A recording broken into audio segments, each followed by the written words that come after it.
Hey sluts. So, I'm not gonna lie, I'm pretty bored right now.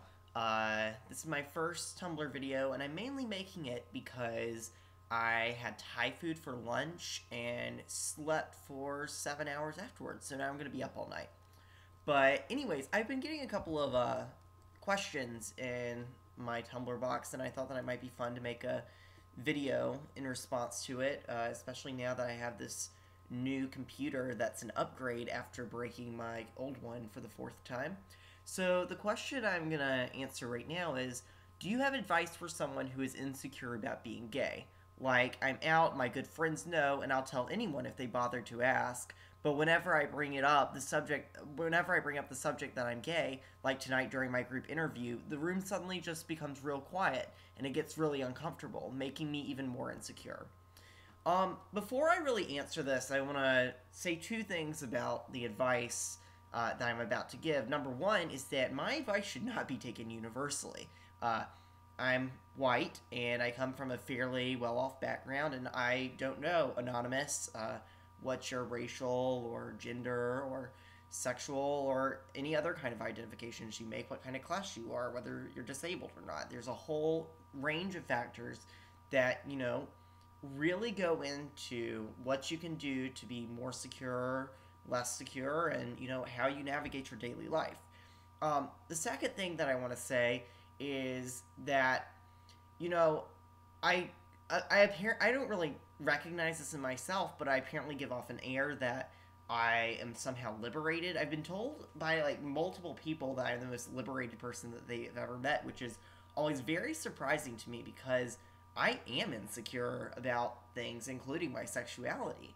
Um, and while it's true that, uh, you know, I'm not to the point of suicidal thought any longer, which was, junior high and, when I was concealing it from both myself as well as others, um, things only got less worse.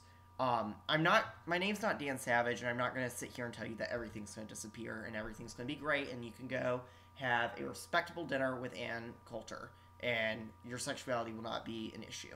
Um, Even like a couple of days ago, I was walking to Chipotle, and I have these white pair of corduroys, which apparently screams flamer for some reason, and this guy comes up to me and goes, "Hey, you looking for some pussy? You should go to the library."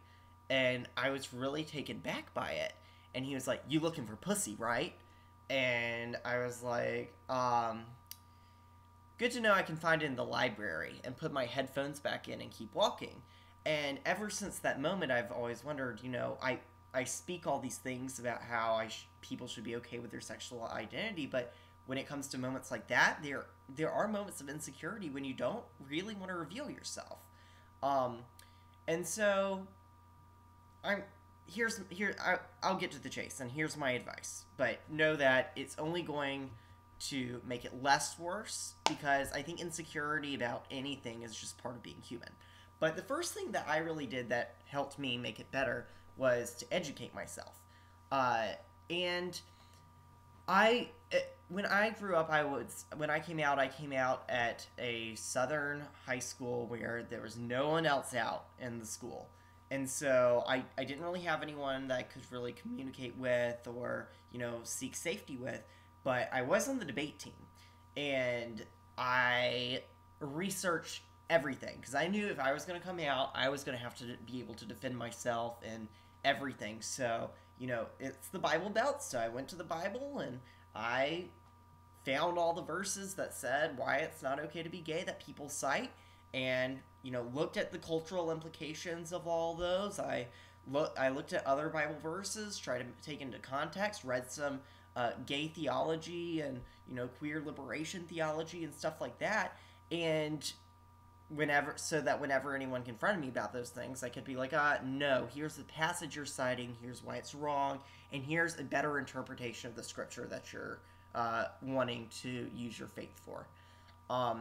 At the time, I was, a liberal gay, and in fact, I think I identified as a libertarian back then, as a senior in high school, which is kind of shocking considering how anti-capitalist I am now, but we all make mistakes. But anyways, I was into things like gay marriage getting legalized and you know stuff like that I thought were important for gay politics because I hadn't addressed any kind of queer issues or anything like that or radical thought.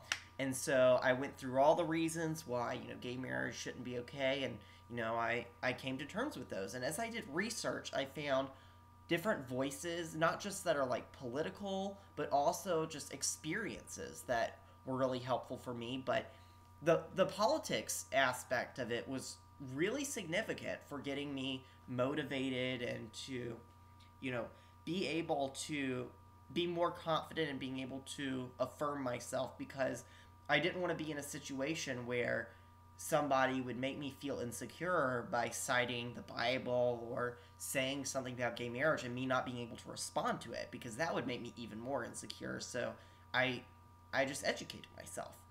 The second thing that I would suggest is to find some kind of community. And when I say this, I want to be very clear. You do not have to be out in order to be secure with your sexual identity.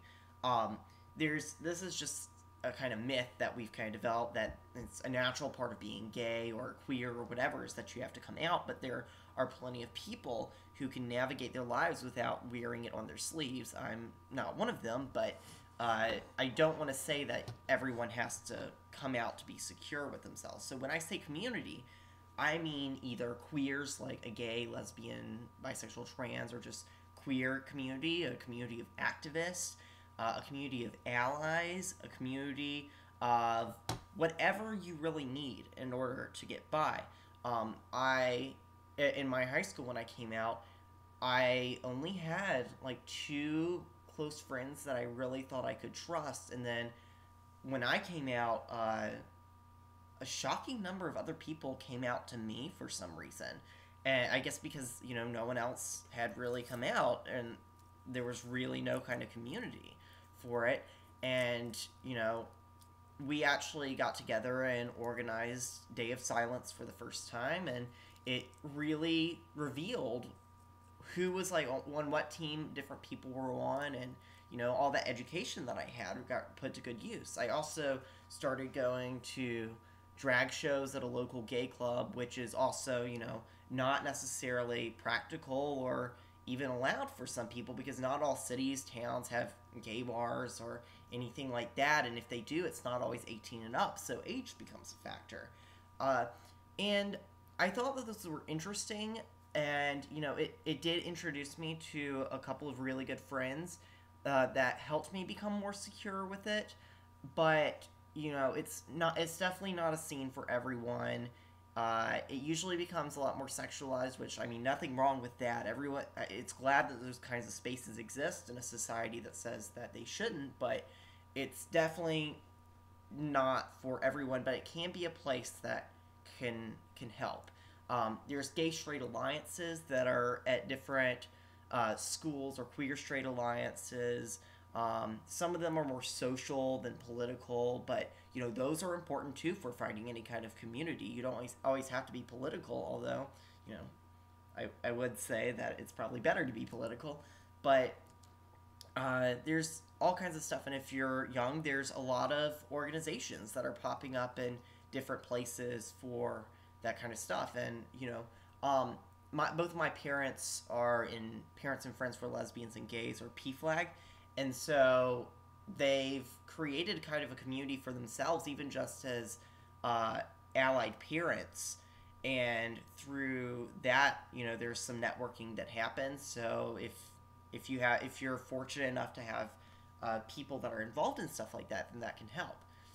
And the final thing I want to say is to learn to love your entire self, and not just the gay part of you, as if that exists separately from every other part of you. I mean, I'm really skinny. I'm by no means that traditionally attractive, and I feel very insecure about how I look, and my intelligence and my sense of humor, and I'm kind of awkward, and there's a lot of stuff that I'm insecure about. But at the same time, you have to kind of look at yourself and take it for what it is, and learn to love yourself. And, there are guys, like, with, being as scrawny as I am, there are a lot of guys who are attracted to that. And, I'm kind of awkward, and so I can either view it as, being socially dysfunctional, or I could just view it as being adorkable.